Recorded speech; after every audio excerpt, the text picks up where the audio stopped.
राज्यातील महिला आणि मुलींचं आर्थिक सामाजिक पुनर्वसन करण्यासाठी मुख्यमंत्री माझी लाडकी बहीण योजना 1 जुलैपासून लागू करण्यात आली असून छत्रपती संभाजीनगर मधील महिलांना या योजनेचा लाभ मिळाला आहे। अशा काही महिलांनी एडीएन सोबत बोलताना आनंद व्यक्त केला आहे। माझं नाव यशोदा सोमीनाथ गायकवाड, मी शिवाजीनगर येथे राहते। एक हाऊसवाईफ आहे। माझ्या खात्यात 3000 रुपये जमा झाले आहेत।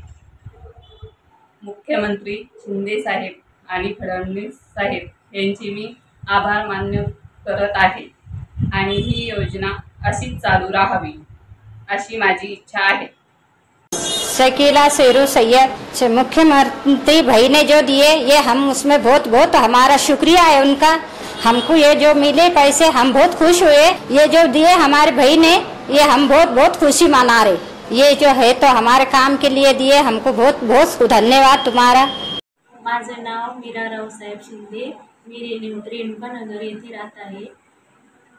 माझ्या खात्यावर लाडकी बहीण योजनेचे 3000 रुपये 14 ऑगस्ट या दिवशी जमा झाले।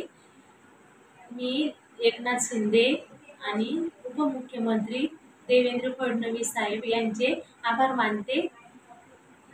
पण या 3000 काही भागत नाही। मी गृहिणी आहे, पण आरोग्याच्या काही तक्रारी असतात, महिलांच्या काही आर्थिक अडचणी असतात, तर मला वाटतं हे 3000 पेक्षा यांनी जास्त काहीतरी वाढवून द्यावी आणि मतदान निवडणूक झाल्याच्या नंतर ही योजना कंटिन्यू राबत राहावी, असं मध्ये बंद करू नये। माझी मागणी हीच आहे।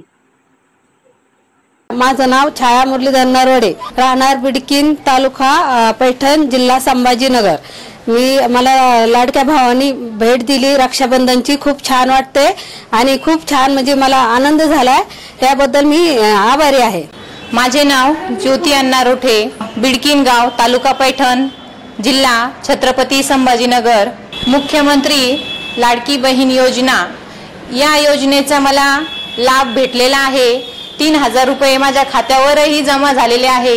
कधी असं वाटत नव्हतं की अशी सरकारची योजना निघेल की म्हणजे बहिणीला रक्षाबंधन असो किंवा भाऊबीज असो, ती व्हायच्या अगोदरच तिला भाऊबीज वगैरे ते भेटून जाईल। आतापर्यंत सख्या भावानंही कधी रक्षाबंधनला 1000 रुपयाच्या वर पैसे दिले नाही आणि आमच्या ह्या मुख्यमंत्री साहेबांनी आम्हाला रक्षाबंधन व्हायच्या अगोदरच 3000 रुपये आमच्या खात्यावरती जमा झालेले आहेत आणि खरंच सरांचं खूप धन्यवाद। त्यांनी जो शब्द आतापर्यंत दिलाय तो त्यांनी पार पाडलाय आणि हाही त्यांनी म्हणजे पार पाडलाय, त्याच्यामुळे खूप आभारी आहोत आम्ही मुख्यमंत्री साहेबांचे।